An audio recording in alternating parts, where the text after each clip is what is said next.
They are specifically meant to investigate what's in the child's best interest. They're not bound to go and recommend that or argue for that. And they're really viewed as almost like the eyes and ears of the court.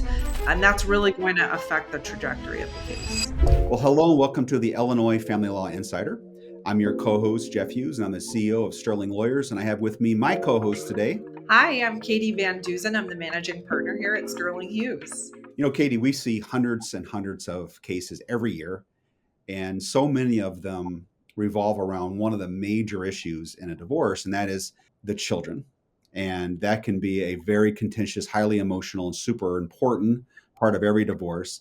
And from a high level standpoint, how do the judges make their decisions relative to children in a divorce? What are the factors they look at, and kind of walk through the process for someone to understand, again, at a high level, how that works in a divorce case? Yeah, so high level, there's really going to be two major areas that touch on a divorce case with regard to children. So the very first one is going to be allocating parental responsibilities, which is decision making on behalf of the child or children.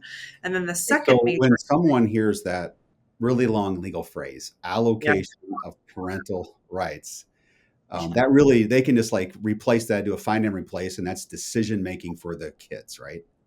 yes. Okay. And we'll break down kind of real high level what kind of decisions we're talking about. We're not talking about what kind of breakfast they have. We're talking about big time decisions. Correct. Okay. And what's the Yep. next kind of category that judges will look at? Yeah, so the next category is parenting time. So how much time the child or children spend with one parent versus the other. Okay. Got it. So that's commonly called placement in some states or visitation, but it's the time you have with your precious little children. That's what it comes down to. The parenting time, right? Exactly. And I think the first step any judge is going to take in a case is they're going to decide whether or not the parties can reach an agreement or a resolution on those two major areas, Uh-huh. or if those issues are going to be disputed. And that's Okay. really going to affect the trajectory of the case. Okay. So now, once the divorce process is moving, and they're in the parties are in the court system now, and unfortunately, let's say hypothetically, they're not able to reach an agreement on either of those. They're Yep. not able to reach an agreement on the major decisions or the parenting time.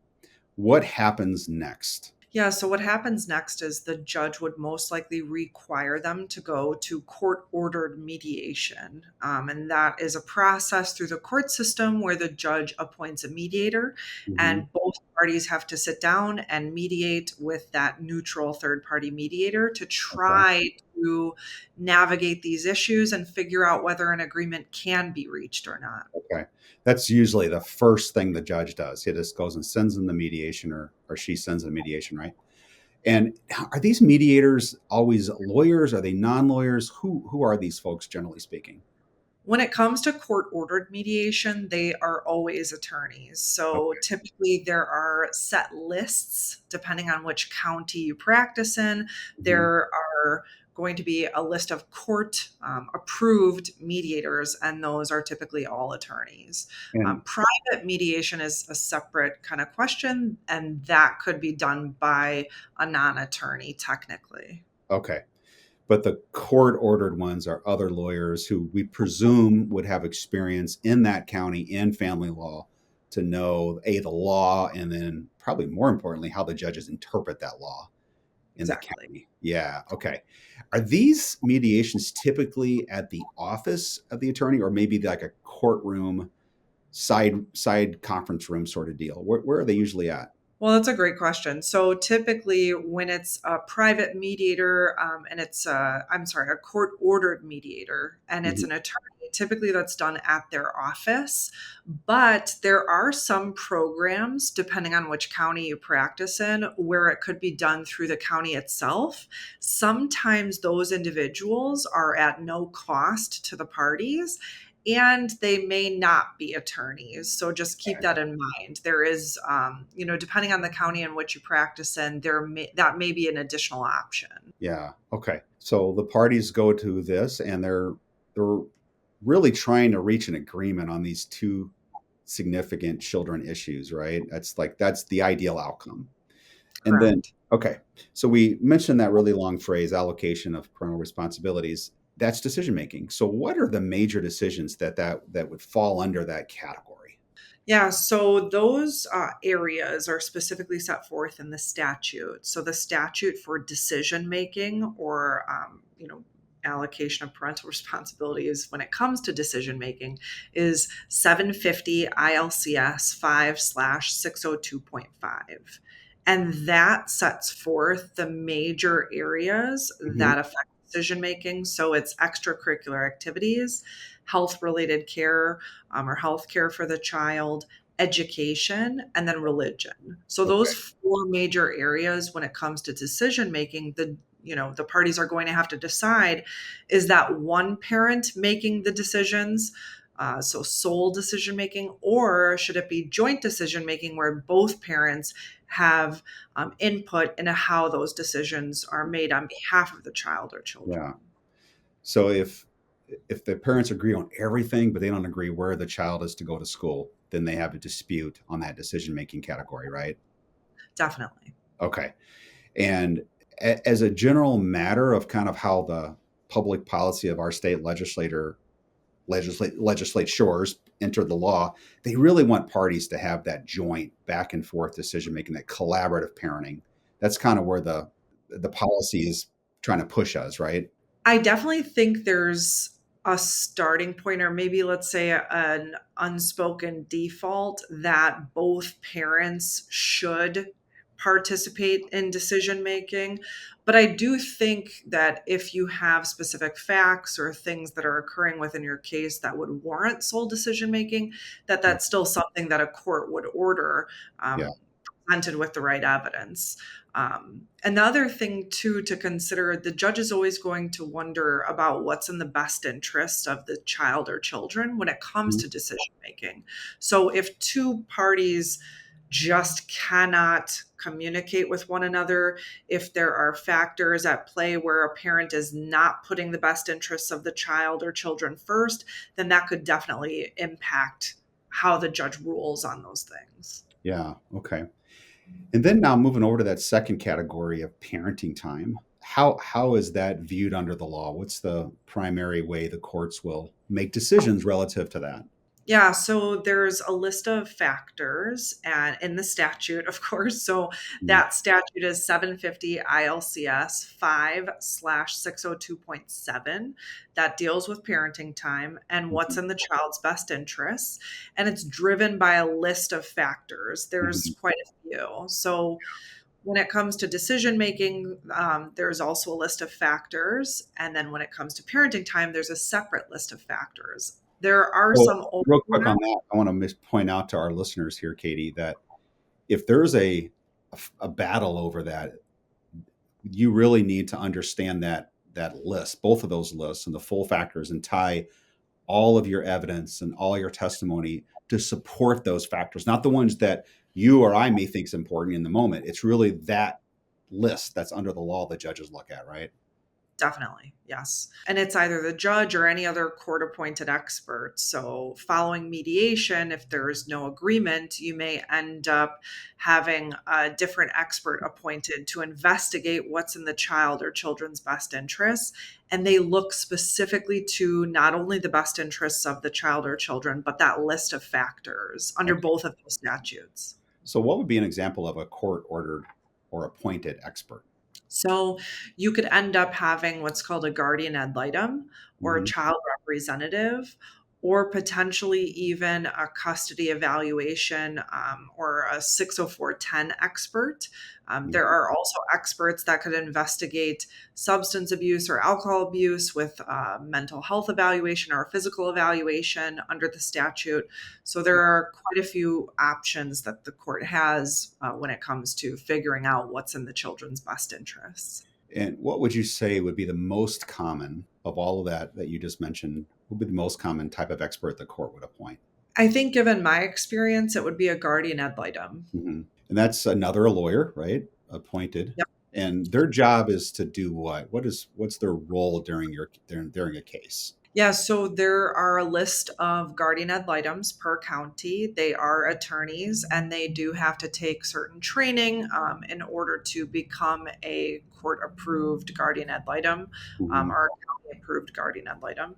And they are specifically meant to investigate what's in the child's best interest when it comes to not only decision making, but also parenting time and investigating those factors and the evidence in any given case. So, in the course of their investigation, do they act as like a lawyer for the kids? Is that their function, or is it something a little nuanced? It is definitely nuanced. So, a child representative is more so the representative of a child. They're like the Mhm. child's attorney, whereas a guardian ad litem is not representing the child. They are the court's expert. So, they are appointed by the judge and they're really viewed as almost like the eyes and ears of the court. And that guardian ad litem investigates what's in the child's best interest and Yeah, makes a recommendation to the court following their investigation. yeah. So I know that a lot of them will meet with the children, and if the children say, "I want to go with this parent over that parent," they're not bound to go and recommend that or argue for that. They're bound to do what is in the best interest of the child, regardless of what the child wants. Right? Correct. Yeah, the child's wishes, that is a factor of many in both of those statutes, but that is Right. not a deciding factor by any means. Okay. And then, as a matter of the timeline, when an action's filed, there's mediation, and then there's the appointment of one of these experts, most often the guardian. How long are we talking here from a standpoint?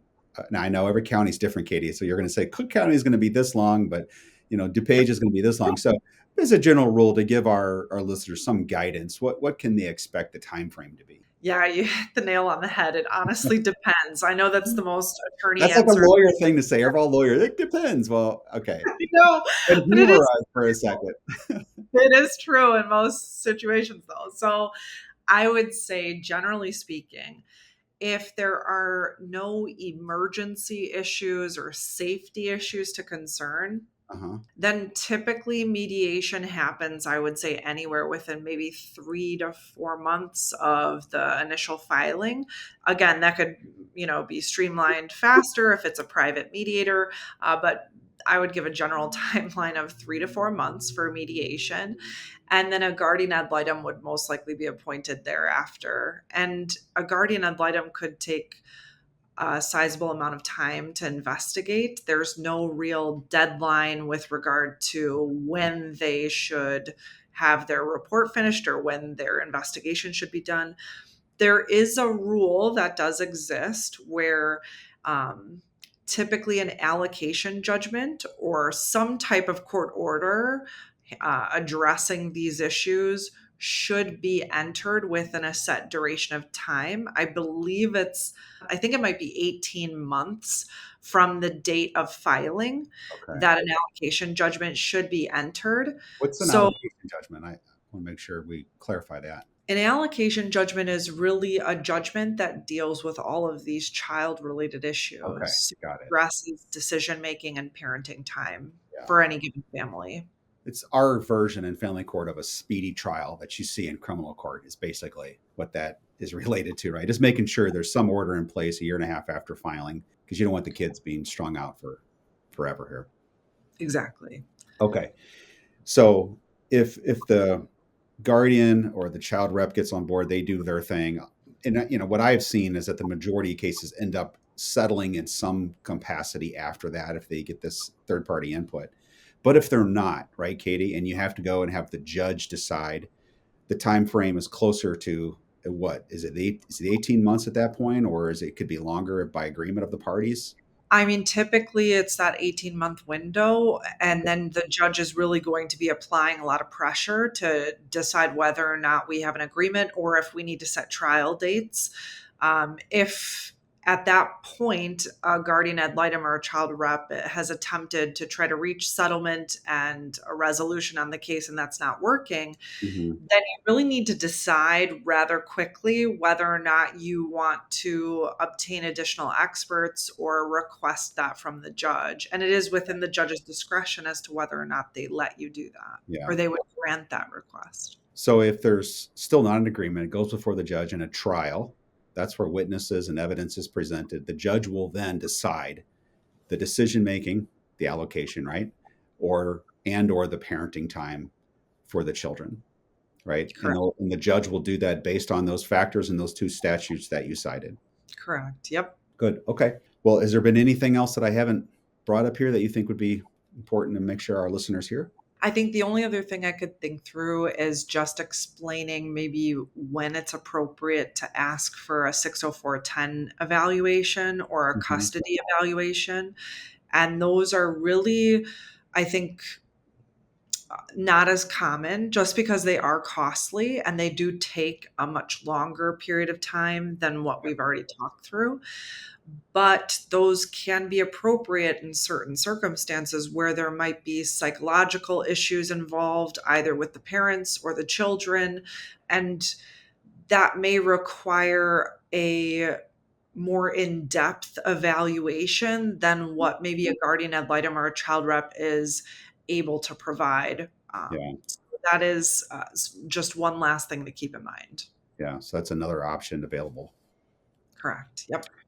Cool. Well, thank you. And I hope that you're able to get value from this show today. We've got a lot of other videos out there answering a lot of these questions, trying to help litigants go through the divorce process here in Illinois. Thank you so much, Katie.